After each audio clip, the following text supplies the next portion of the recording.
Number 7, Penn State.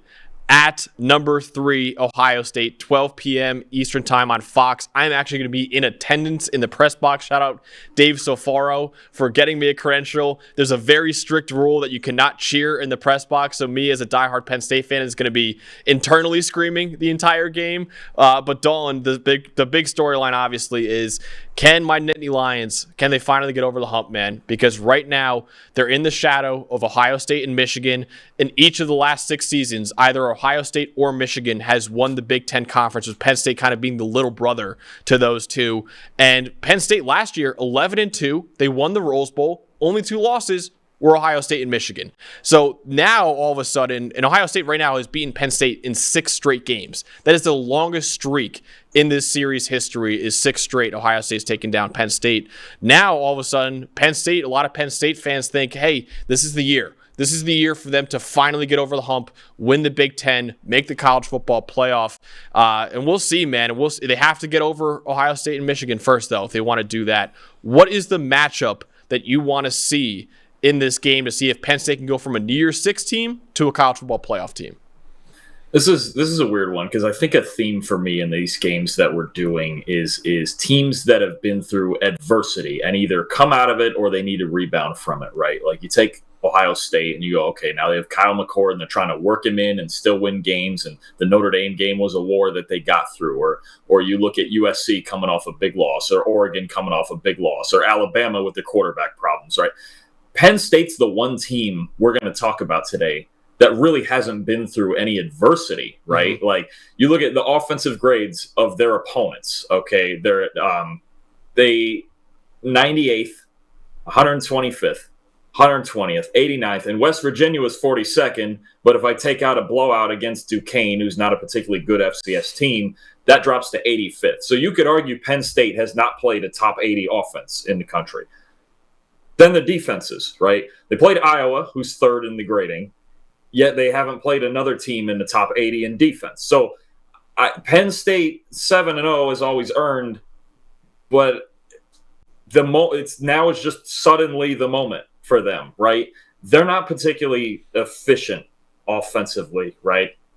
If I take out last week's just practice game against UMass, their offensive line is still grading like 62nd in the country. We've talked about this for several weeks against Illinois or when they played Iowa, that their offensive line outside of Fashanu is kind of an issue.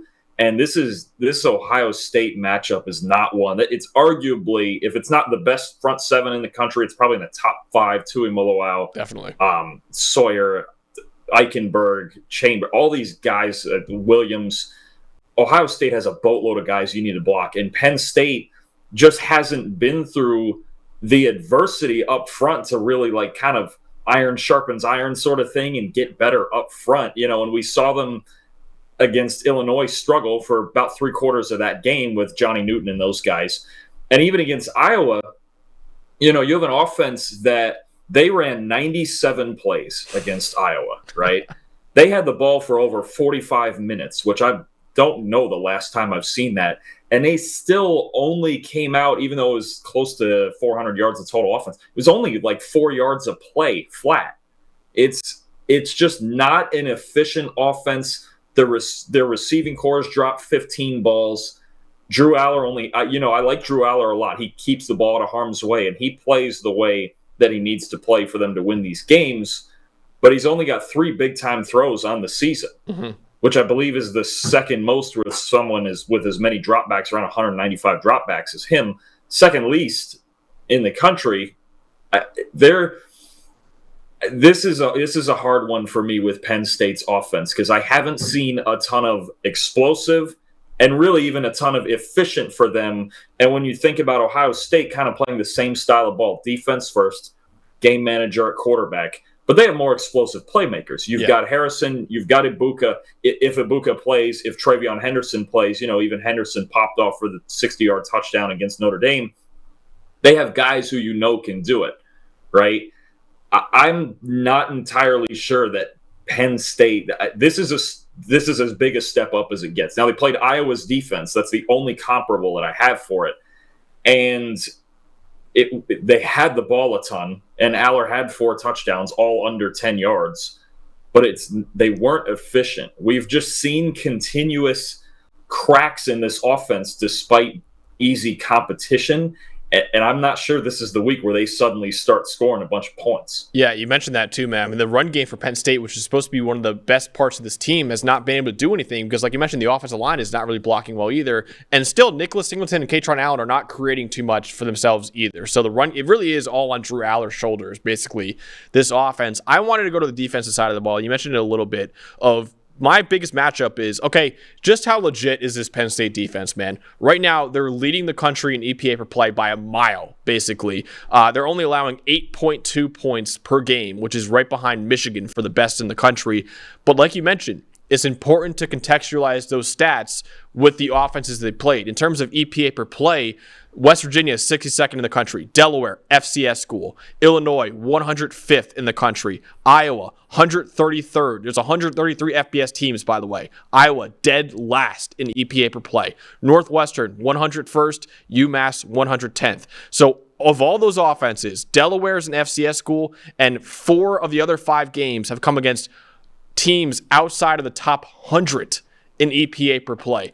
Penn State has played maybe the easiest schedule in terms of offensive teams of any team so far this season, man. It has been super easy, and by comparison, Ohio State is not as explosive as they were in years past, but they're still 13th in the country in EPA per play. This is still a top 15 offense that Penn State is going against, but the one thing I will say that I think Penn State can do well defensively in this game is that Kyle McCord is kind of a statue in the pocket. He's not very good under pressure. Right now, he has a 33.8 grade under pressure, 7th worst among Power 5 quarterbacks. Penn State, meanwhile, leads the country in pass rush win rate and pressure rate this season. Chop Robinson, who we interviewed, if you want to check out that interview, he is one of the top edge defenders in the NFL draft, one of the top edge defenders in college football, and he could have a very good game against an okay Ohio State offensive line. And if they get pressure on Kyle McCord, I don't care how good those receivers are, man. It could be a long day for the Ohio State offense. But ultimately, Dalton, who are you rolling with in this top 10 showdown? I think you make a great point about the pass rush and Robinson and McCord, because that's really, to me, the one way Penn State can win this game. If they can get pressure up front with 4 and they can hold up reasonably well, I think they're still leading the country in passer rating allowed. I mean, it all blends together, right? Marrying the pass rush with the coverage. That's the one way they can keep themselves in and stay in this game. Because for as much as I want to say that the way to win this game is for Allar to be superhuman, I just don't think he has the surrounding, the supporting cast to be able to do that. I think he's got the talent. I think on certain teams he would be that guy. Yeah. But the way this team is choosing to play and the way that, it's a very average offensive line. It's a very average receiving core. And the backs just aren't able, when everybody knows you're going to run the ball, it's really hard to run the ball, right? McCord, I really like what I see from McCord. I've told you before, I think he's one of the most fun tape watches in the country right now. It's not because he's like big and flashy like Shador or Jaden Daniels or one of those things. You're just seeing modest improvement every week. The Notre Dame game, he got through it. He made a couple of big throws when he needed to. The last couple of weeks, they had some adversity against Maryland. Look, honestly, Maryland even is better than any team that Penn State has played so far. Yeah, and they were behind early in that game and overcame it. And Kyle McCord he's really kind of mastering the complementary football thing right now. I really like what's going on. The 2 things that can hurt Ohio State in this game are Penn State's pass rush, like you mentioned, and if Henderson and or Ibuka aren't playing, the one thing McCord does need is the full complement, right? Mm-hmm. Harrison's great, Ibuka's great, Cade Stover's great, Travion Henderson. Fully loaded, I think even with McCord, Ohio State's as good as anybody. Right? Injuries could be a problem here, but I think Ohio State, these 2 teams play a very similar style of football, and I think Ohio State's better at it. Penn State, I don't know what to make of Penn State until this game is over, because they just haven't played anybody.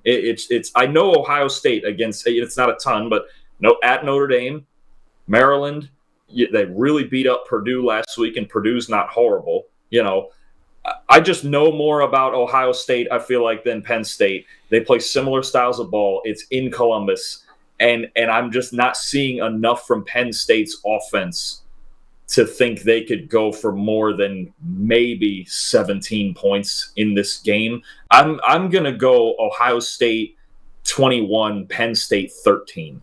Okay, that's fair. I actually I don't feel good about this, but I feel like I have to ride the Nittany Lions, man. I'm going Penn State 24, Ohio State 21. I'm being a little homer here. I'm not going to lie to you guys, but I do think the pass rush for Penn State could be a big part of this game, and I think that could be ultimately what leads this team to victory. And I think, this is the first time I got to go back, maybe Kerry Collins for Penn State in the 90s. This is the first time I can remember Penn State having the better quarterback going into the Ohio State game, which I think also could matter. Now, of course, the complement of weapons and the offensive structure around him, way better in Columbus than it is in Happy Valley. But I do think Drew Allar, this could be a statement game for him and say, hey, I'm the number 1 overall pick in 2025. Like, I'm going to be the guy next year. So I got Penn State in this one, man. I think they'll get out of Ohio State's shadow, establish itself as a legitimate college football playoff contender. But I will not lie to you guys, I don't feel good about it. I think this is a game that I can see going either way, man. And if you're a betting man, I would avoid this game because I truly do not know where it's going to go. And why this is going to be the biggest game of the weekend is we just don't know.